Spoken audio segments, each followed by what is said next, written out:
ఎప్పుడైనా సరే మనిషికి ఎప్పుడు శ్రమలే ఉండవు, ఎప్పుడు నిందలే ఉండవు, ఎప్పుడు అవమానాలే ఉండవు.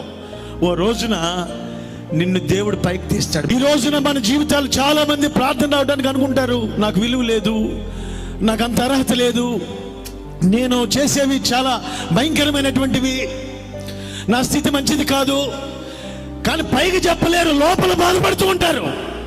చాలా మంది దేవుని సన్నిధికి రావడానికి చాలా మంది దూరంగా ఉంటారు. వాళ్ళని చూస్తే చాలా బాధేస్తుంది నాకు. నిజమండి, ఆ తగ్గింపును బట్టే దేవుడు వాళ్ళలో వచ్చేది. చీకటికి అంతం కలుగు చేయడానికే దేవుడు వచ్చేది. నీ జీవితాన్ని సరి చేయడానికే, నీ జీవితాన్ని బాగు చేయడానికే. నన్ను అందరూ వెలివేశారు, నా కుటుంబం మంచిది కాదని వెలివేశారు, నా భార్యను బిడ్డను వెలివేశారు, నేను దూరంగా బ్రతుకుతున్నాను, ఎవరు నన్ను ఆదరించడం లేదు అని బాధపడి అంతరంగంలో చీకటి బ్రతుకుతున్నా ఆ వ్యక్తిని దేవుడు తాకుతున్నాడు.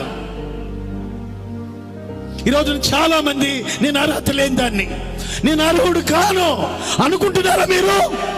దేవుడి రాత్రే నిన్ను అర్హురాలుగా మార్చబోతున్నాడు. చెప్పండి కొట్టి గట్టిగా, దేవుని నామానికి స్తోత్రం కలుగును గాక. నిన్ను ఎల్లప్పుడూ శ్రమలోనే ఉంచడు, బాధలోనే ఉంచడు, సమస్యలోనే ఉంచడు, చీకట్లోనే ఉంచడు.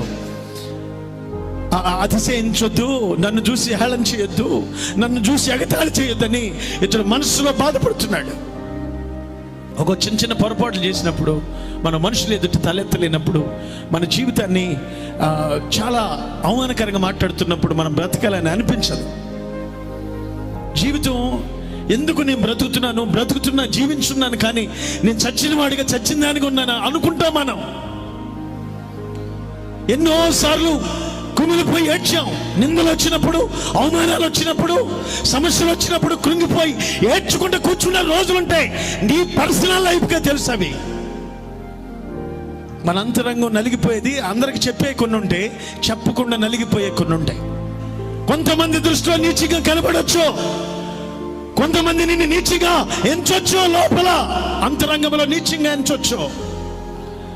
కన్నా దేవుడు నిన్ను నీతి కలిగిన జనముగా తీస్తాడు, పరిశుద్ధులుగా లేవనెత్తుతాడు, యథార్థవంతులుగా లేవనెత్తుతాడు.